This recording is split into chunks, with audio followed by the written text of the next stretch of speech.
is Astralis. Because if we take Astralis, they're a brand new organization, an academy organization coming into the NLC for the very first time, replacing an already successful organization that was Fnatic Rising, right? And they also have very promising names to the rosters. So their expectations coming into the NLC is that these guys are going to take the NLC by storm, yet they seem to fumble a lot, especially during the mid-game. They come into a halt and they don't know how to set up around their objectives. They don't seem to want to take the extra fights and the danger that comes around going for these objectives. Now, on the other side for Vanir, I feel like every single time they draft, they know exactly how they want to play the game. Now, the expectations for this team is like, we've never seen them play together. Nope. Vanir is a brand new organization as well. We've never seen them play together. How are they going to do? They're actually faring pretty well. The early game, as I mentioned, comes with a pretty clear plan on how they want to play, who do they want to play towards, and usually they come up ahead in the early game. Now, the mid game is the exact opposite from Astralis. It's full of action, but the wrong time. Yeah. But you know what? You know what? Instead of a standstill, I prefer Vanir. They're like, listen, we're ahead. Let's do something, We're gonna do something. We might overreach, it might not work, but also Marcoon has said that, you know, you miss 100% of the chances you don't take, and also, even if you take the 50-50, later on you will know what works for you. Absolutely, and you know, Vanir, this is some of these guys said, look, you've been sleeping on us, and this is a chance now at 3-2 to solidify a gap between them and a lot of those teams who were stuck at 2 and 3 at the beginning of the day. They win this and they start moving up to be within a game of the likes of JDXL, Bifrost. That's some heady heights to be in. Now, I'm a little bit surprised by, if I can go picks-wise, by the pick of Vex and Camille. They legitimately just want to reach to the back line. But I find the back line of Vanir so hard to reach because you've got a Hecarim, you've got a Gwen that can be immune, and you've got a Thresh. So the second that the Camille together with the Vex dive the back line, I find them to be more of a pickle than they would cause. And we need to see how they're going to choose to take this back and forth in the fights. And I think it's going to be a lot in the hands of Cress and Carlson to find those backline accesses, like Carlson has been doing for a long time now. Absolutely, and you know, to play devil's advocate, one of those things that Astralis have lacked is kind of proactivity in those mid-late games. They've got all the go buttons they could want for here. True. You know, they've got a lot of ways to actually make things happen. One of those things we often ask for organizations, for teams who are struggling in those situations, just like, look, make it simple, give yourselves an easy in, give yourselves an easy visual follow-up for the rest of your team as well. Carlson goes in, throws down a Hextech ultimatum, wonderful. Everyone else knows to follow up. Yeah, so here's my counter-argument to that. I feel like a Hecarim button is much easier to follow due to the addition of a layer of CC that comes with his ultimate, whilst Carlson is going to have to find the perfect flank and the perfect target to lock into his ultimate. So even though I am 100% confident in the ability of Carlson finding flanks, because this is what he's been doing, even with champions like Renekton that doesn't have the reach that Camille does, it's going to have to be off of the back of the 16, 17-year-old, I don't remember what Gulbok said, rookie who came into Astralis, the only name that's not known in the scene, it's on his backs to find the carries from the side of Vanir. So I think we need to put our eyes onto Carlson the second these fights start and the Camille is there. All right, well, I had a couple stats actually prepped for Carlson, just in case we were talking about him. So let's a couple go. ones to keep an eye on. So two things, two interesting stats that are quite interesting. So Carlson, generally speaking, up in his lane, does a good job getting CS, getting gold, getting XP. He then converts it pretty well into being, I think he's been the second highest kill participation top laner, at least prior to today. I can believe that, since he always finds himself in the back line of the enemy team. Absolutely, of all top laners. I think he was behind Babista, who had one of those games where he just like really skewed the stats. Yeah. Only thing is, though, he's also the lowest damage percentage top laner in the entire league as it stands. That's very interesting, 16% damage percentage.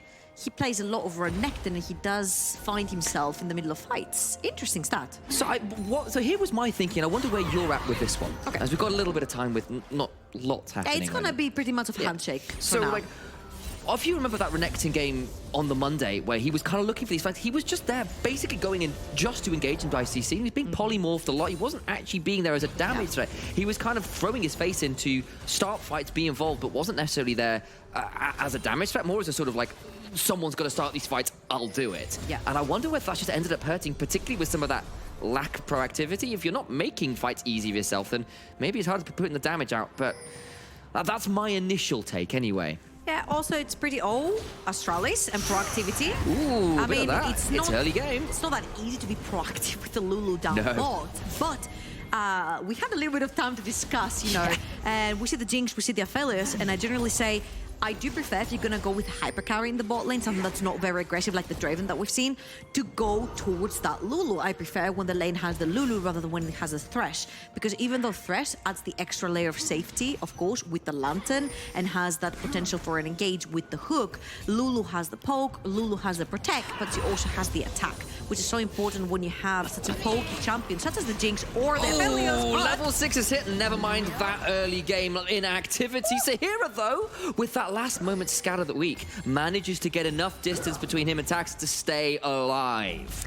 So, Vanir are gonna stay on 100% first blood train, and maybe they get another one. Not done. All right, well, maybe you don't have the Lulu, but you do have some ways to maybe start like Quicksith, blow in the flash there to try and make things happen. Chrisberg and Wendell now down those escape summoners. So, Noodle has 100% first blood participation. That's nuts, isn't it? And he tried to bring it out again towards the bot lane of Astralis. Now, Chrisberg in the previous season has said, I am so used to getting dived over and over again that I have mastered the defenses. And so far, both Wendell and him have blown a flash, which makes it much easier for Noodle to sneak into the backline since he still has his ghost available. Sahira, first one in the river as well, as Cress still has to take the way back from the lane, which means bot lane Scuttle Crab will go to the side of Vanir.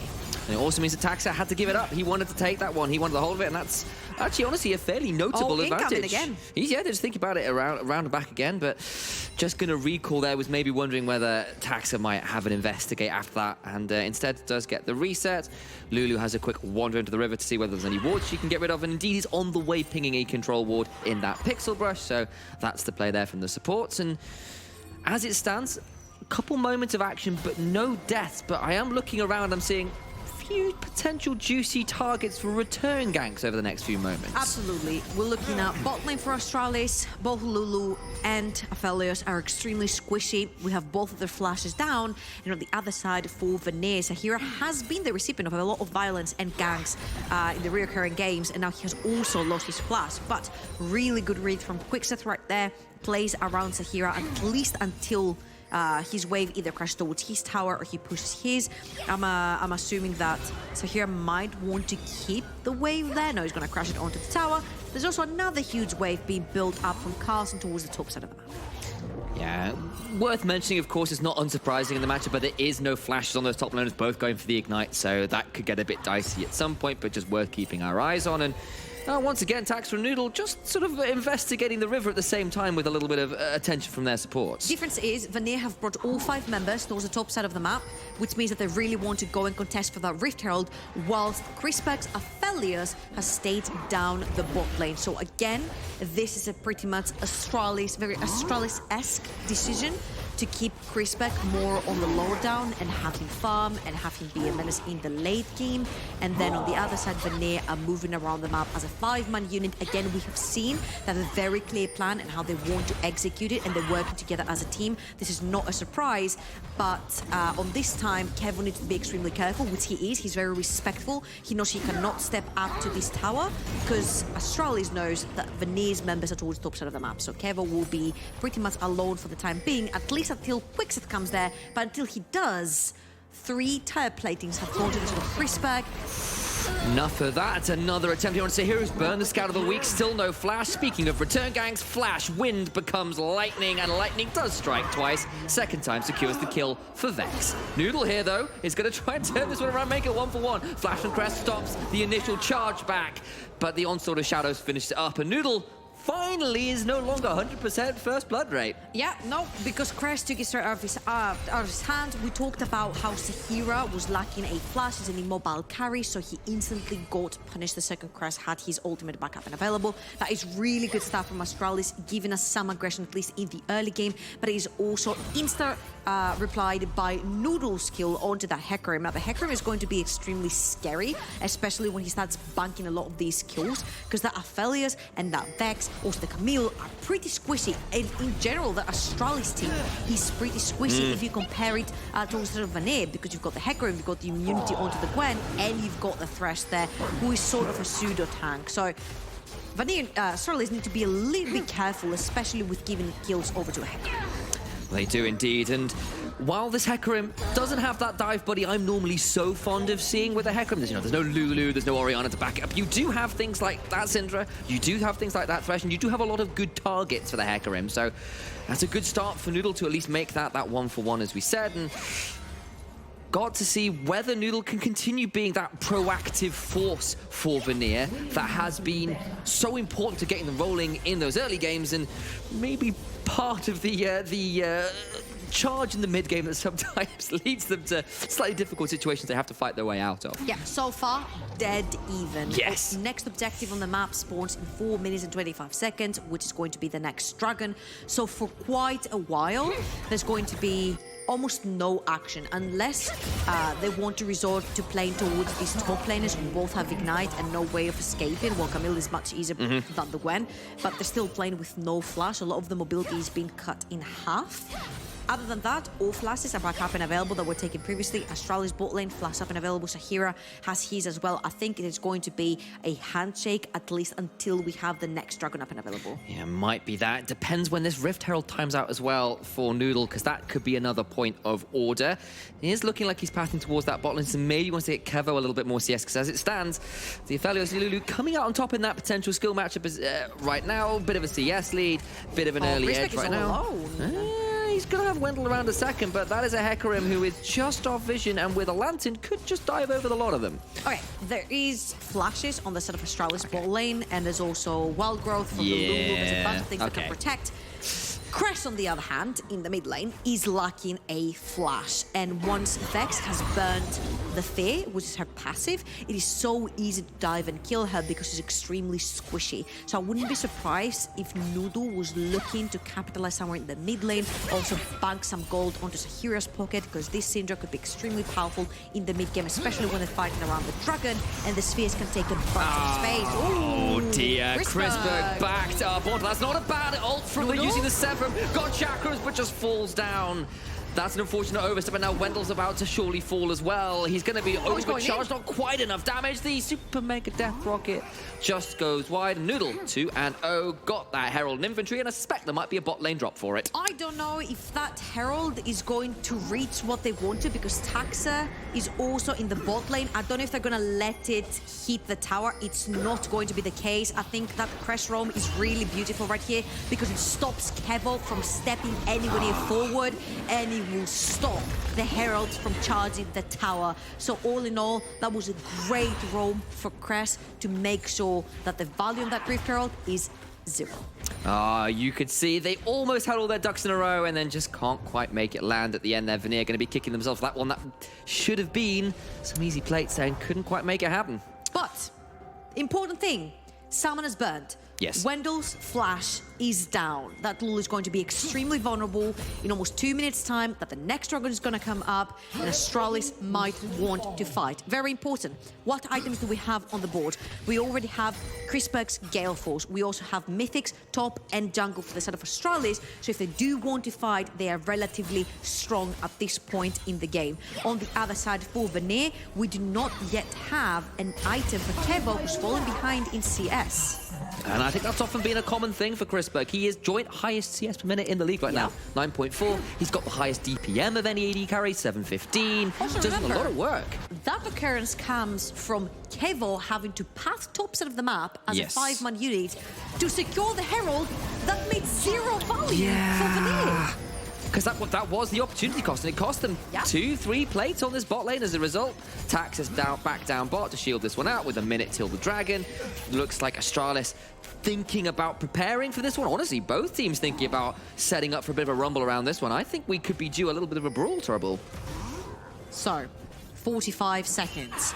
Is Astralis going to be willing to fight? The answer right there is most likely going to be yes. They just burned a lot there to get onto Sahiro, and I think with that Shadow Surge being down, might actually cost them a little bit here. So my thought process is that Kevo has not backed yet, and he hasn't secured his mythic item, doesn't have the gold yet. So I would assume that Vanir definitely do not want to fight this. Sahira also just backed, doesn't have his mythic available to him, whilst Vex does. So even though Crest did use his ultimate, I think they're at a pretty safe spot unless Crispin dies again. He's got a flash and he's got a Gale Force. It gets him far enough away. That is the Wild Growth onto Xin Zhao. That combo is just disgusting. Noodle uses the Onslaught of Shadow. Nile has teleported down. Taxa so very low. Quickset just keeps hitting everything. Super Mega Delta Rocket just goes wide. And Kevo will be denied the kill, but will get a hold of the Dragon. Mythic item be damned.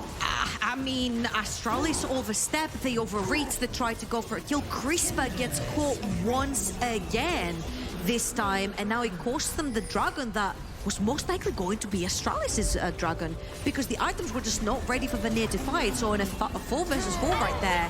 Oh, Crispa. Ooh, it's a lot of damage, not quite enough. Does he have a Binding Eclipse available? He's got Flash. He wants to think for it. Decides against it.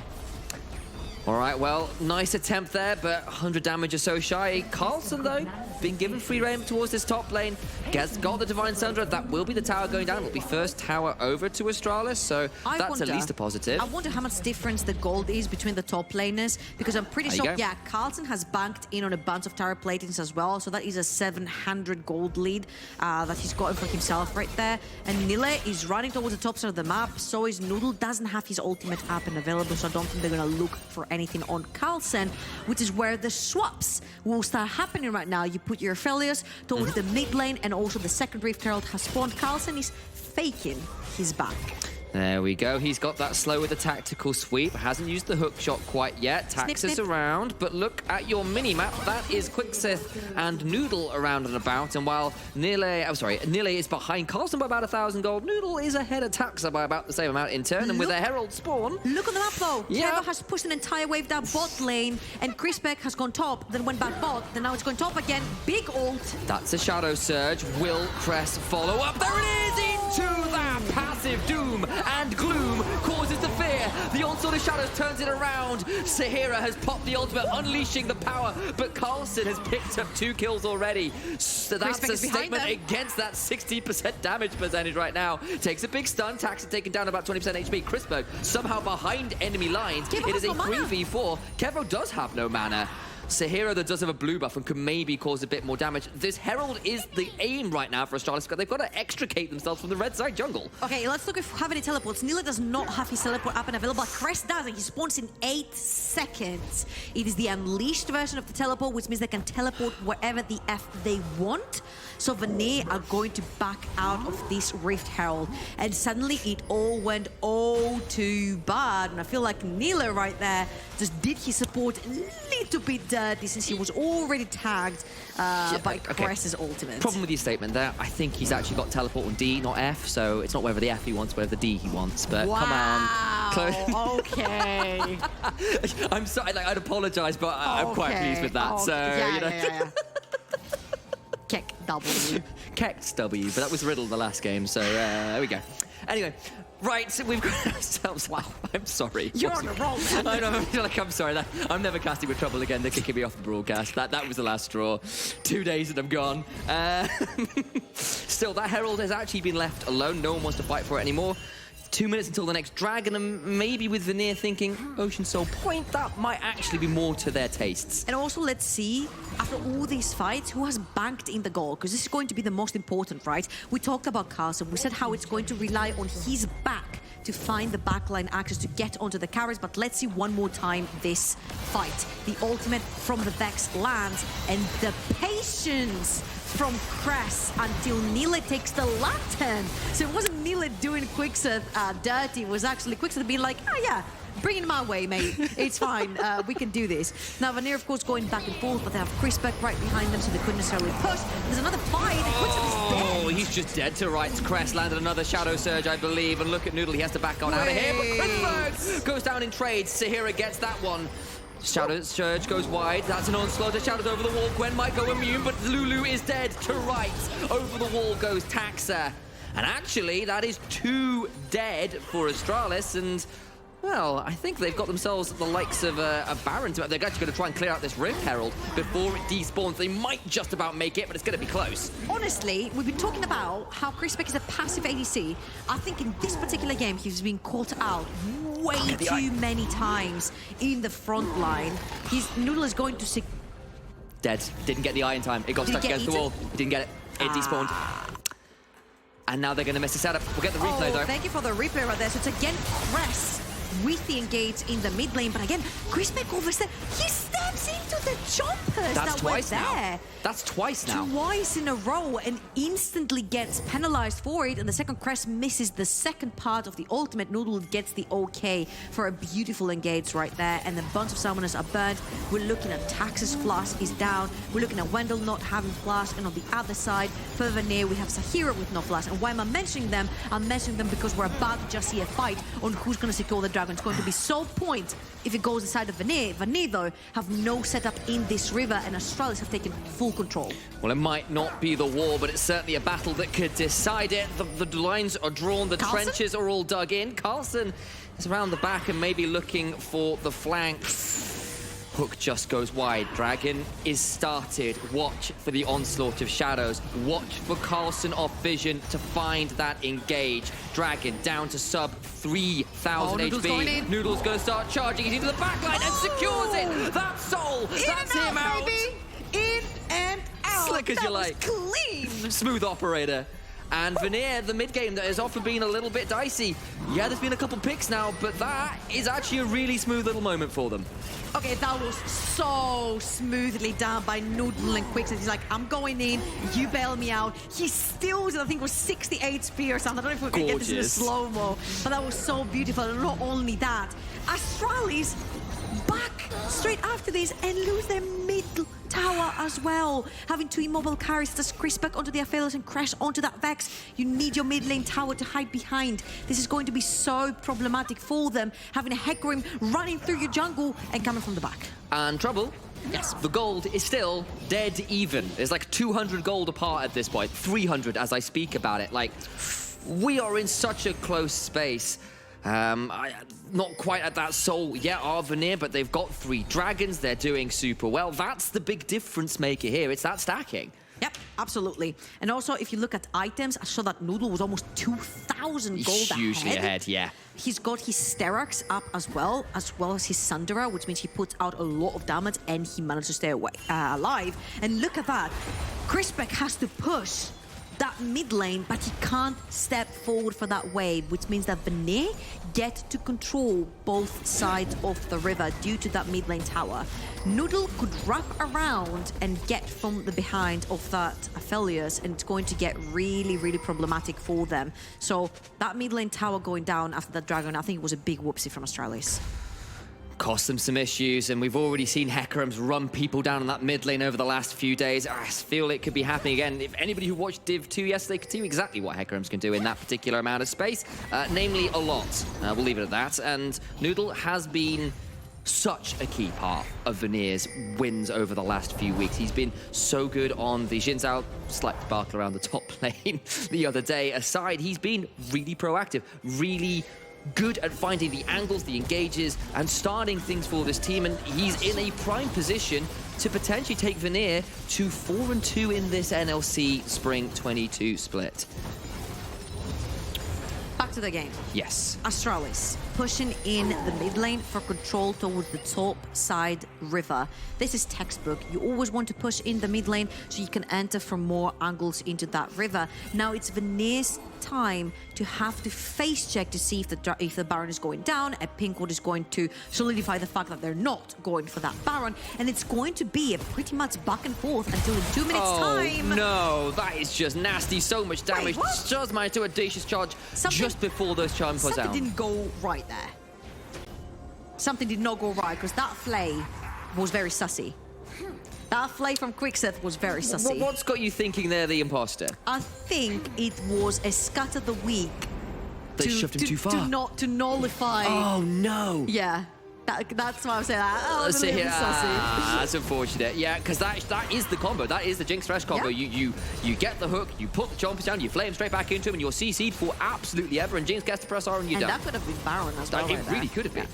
So, lucky for Taxa right there. He doesn't get locked down and killed, but we get closer to Soul for the side of Vanir. This is going to be Ocean Soul, and with how drugged these fights have been in general, Ocean Soul is going to be so useful for Vanir since they're playing the back and forth game every single time. You go in, you get back out, you go in, get back out. Now having this health regeneration from the Ocean Soul is going to be huge if you want to re-engage in a fight or even a 4v5 with full HP bars. So, 1 minute remaining. There's a bunch of control wards in the river for Vanir, but nothing behind that Dragon Pit, which means that Astralis right now, they've already done their backs. They've already gone and establish their vision and their control inside the river, which means that yet again, Vanir are left behind having to face check.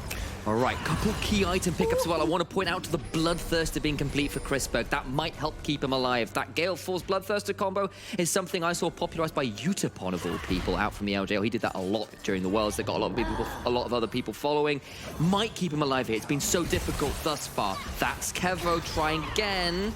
Taxa just about to get away from that Glacial, and now again it's that attempt now from Vanir to try and find a way over this mid lane, try and find a way into the river is fighting again. That stun comes through! Tax is gone. Never mind setting up for engages. It's just over. Chrisberg lands an Infernum onto Sahira alone. That doesn't do enough with that Moonlight Vigil. And Jungler dead. I think this is just Soul. All eyes on Cress and Carlton right now because they're going to be the 2-1s engaging. Sahira? Got the stopwatch. Cress is going to be forced not to get the reset. The Mistral Bolts aren't hitting hard enough. Dragon starts again. Noodle is going to be onto this one. They have got a control ward. They have no smite. But they've got no smite. They land another hook. Quickset has just been hitting all of Carlton into the backline. He goes gold. They've got Sahira. Maybe they could do this in the 4 versus 5. Chrisberg is now going to be sent fleeing away. It's a double for Cress, though, who have managed to make some stuff work. Flashes the hook. Continuing to trade, but Noodle now re-engages. And Cress at least gets that one final personal space, but Astralis, it was a valiant effort. It was not enough, but Vanir secures Soul, and Astralis are left wanting. 4-0-4 for Noodle. 3-0-5 for Kevo, who was untouched the entire time. That Jinx got excited upon excited until he wiped Astralis away from the map. And now they have enough members surviving. Their ADC and their jungler is all they need to go for that Baron. Now be very careful. Taxa is there and he could potentially go for a cheeky check onto that Baron. There's double teleports that are being channeled. Carlton is back. No ultimate. It's a 3v4 and Vanir are going to pull the trigger off of the Baron. They're going to be like, we cannot throw right now. We've played pretty well. And the struggles are started. Here we go, they're starting again. It's on Vision though, and Vanir haven't back quite yet. This is going to happen again. We've just had one enormous fight, ginormous, decisive fight around the Soul. This should have been Vanir taking control of the game, and Astralis saying we can't allow this to settle, can't allow it to set. They're going to start up the Baron. Noodle's got the ult up. Nile going to be pulled into the Hex Tech ultimate, but he's healing so much. He's polymorph, but he's thrown down the Thunderdome. The Hallowed Mist isn't enough. Here comes the Super Mega Death Rocket, but that will be the top laner down now. Vanir have to pull away. That is a huge Shadow Surge. Goes Golden to Crest alongside that Wild Growth. Tax into the backline, into the Infernum Moonlight Vigil. Taxa though, getting a turnaround. Noodle's counter engage Sabine. So huge as it comes. It's in the back lane. And they just about get away, but the 2 members dead, and Astralis can move back to the Baron. Kevo could not get a reset to save his life. One would be all he would need, but Astralis are relatively safe right here. They've still got 5 members, and Carlson is holding the gates, not allowing Vanir to get back in. Kevo went to the plant to be full HP, and Vanir might still want to try this. That is another hook shot into those choppers. Might buy a bit of time, but Sahira's been shut down. That's Carlson that picked up. The Mistral Bolt goes wide, and I think this has to be Baron to Astralis, and the Ocean Soul, the one that seemed so beautiful for Vanir, is looking more and more like it might have cost them so much more. It's a bounty as well. Okay, Astralis back on the driving seat. 2,000 gold in the lead. Baron Baron in their hands. And that Camille is coming in clutch. The rookie that was put on the carry hits his mark over and over and over again. Carlsen, 4-1 and 2 is putting in the work for Astralis. He's making that sloppy mid-game work. Because I think this time there hasn't been no sloppiness at all. It's been Astralis replying straight up to Vanir's aggression in the mid-game. And now heading towards that late game, the fights are gonna get much more bloody and much more decisive. They could mean end of game. Vanir, in this situation, you've got the soul, you've got the permanent buff. If you can hold on to this Baron push, if you don't lose too much, if you don't let the gold lead get to an unsurmountable point, you've still got options. Very importantly, there is nothing that Vanir needs to fight right now. No. So we need to take into account that there's 2 stopwatches, one on Nilla, one on Noodle. It's gonna keep them alive for much longer. Very crucially, there's none on Sahira. He went for the Shadow Flame instead of the Hourglass. Doesn't have enough money to buy it yet. Once he does, we saw how easily he was able to dodge Cress's ult, and it's going to be really important for him to do that. So far, he only has to rely on his flash. Astralis with 4 Baron force, 2 cannon minions, fully burned up on the bot side. They're beginning the siege. Keep your eyes as well. It's 2 minutes until the Elder Dragon. What items can they get done? Jinx has got an Infinity Edge. That is a big deal. Still waiting on that third item to beat the Crispberg, who's got some other points. As the fear from the Doom and Gloom passive of Vex continues to be incredibly obnoxious this game. This is a Kevo versus Crispberg moment. Both ADCs scale incredibly well into the late game. They both have equal items. Who is able to stay alive? Who is able to output the most damage for their teams? The long-range Fears and Noodle thinks this is an option. Noodle? There's a Shirelias. They're just chasing them back. Nexus, sorry, Inhibitor Towers stand. I know, I was there as well, like, is this it? Is this the moment? Okay, I think they perfectly nullified that Baron. They do. No Inhibitor Towers went down, no Inhibitors went down, and Vanir can actually walk back into their jungle, which is very important, because you mentioned very rightfully, in 1 minute, Elder Dragon's coming back. You need to take control of the bot side jungle of Noodles, and then you need to put a lot more vision behind that Baron pit, that Dragon's pit, sorry. You need to know where the Astralis members are hiding behind.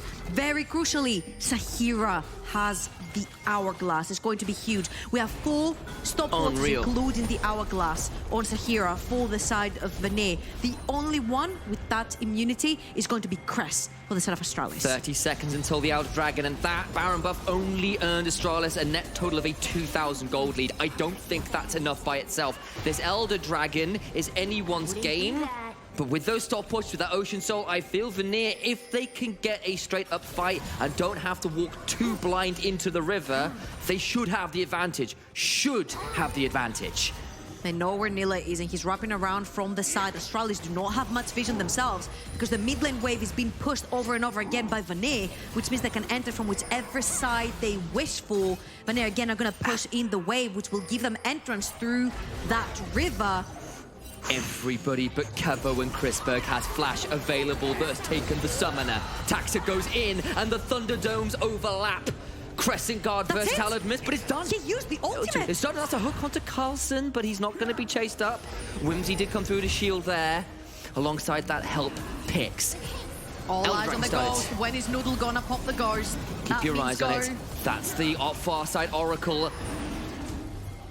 Look at Carlsen, he's in the pit. Look at the Elder Dragon down to half HP. It's resetting slightly. Crispberg, not got flash quite yet. There it is, the engage is huge! But Taxa taking so low, he's out! Sierra's unleashed the power! Now at the back end of his quickness, still alive, Cress, got golden, but the stopwatches for Vanir, they're just everywhere! Crispberg gets Noodle, and the damage back is decent, but Crispberg, with all of those chakrams, maybe he can trade, has to flash out Nova! Not enough damage to finish him off. Kevo taken so low, and somehow, some way, jungler for jungler trade, and no one gets the Elder. Very crucially, Ocean Soul is keeping Vanir healthier. The regeneration is coming through. Sahira had time to back and TP back into the fray.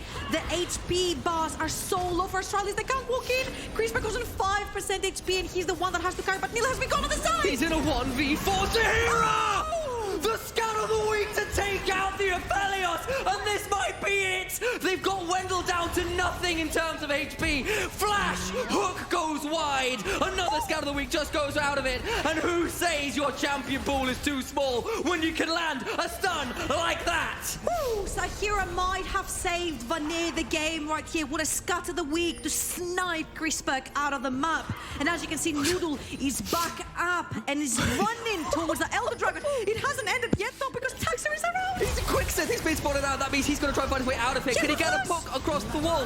He might be in trouble here. Wendell's down in support for support. Crest taken so low as well. He gets down the doom and gloom. Sahira taken low, but gets the ult off again. It's back off cooldown. Taxer over the back of the wall. It now has to be a steal from Astralis.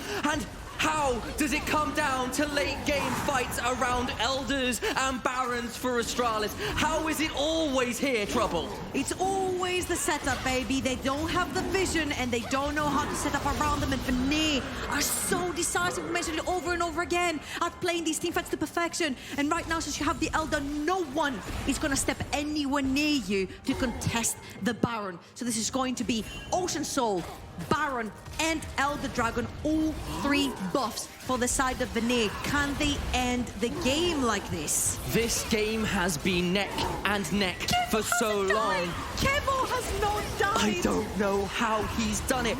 Baron buff comes through. It was Ocean Soul, traded back by Astralis getting the Baron. It has been tower for tower trades. It has been so close, but now with the Ocean Soul, now with the Elder Dragon, now with the Baron buff, Vanir are inches away from proving those pre-split narratives null and void. A team that people had such limited expectations for in some ways. Look at this game. Look at this team. The teams, it's not a question about are they middle of the pack. It's a question of whether they can challenge those hallowed heights of JDXL, of Bifrost, of the teams they're a game behind from. They're one step away from proving why they're better than Astralis that we've been putting in our top 3. Noodle leading the charts again. He's threatening with his ultimate. He's creating space for his team. He's been such a pivotal factor in why Vanir in the space they are right now. First inhibitor going down. They don't have another wave, which means they're going to have to push through the mid lane. This is very dangerous. Astralis are backs against the line. They are staring down the barrel of a 0 and 4. Noodle is resurrecting. He's got the GA. Wendell taken so low. Where is the Elder Burn? That rocket goes wide. The Nexus towers are down. And Vanir, I think they've just about done it. Astralis, you're 0 and 4. Vanir, welcome to 4 and 2. I am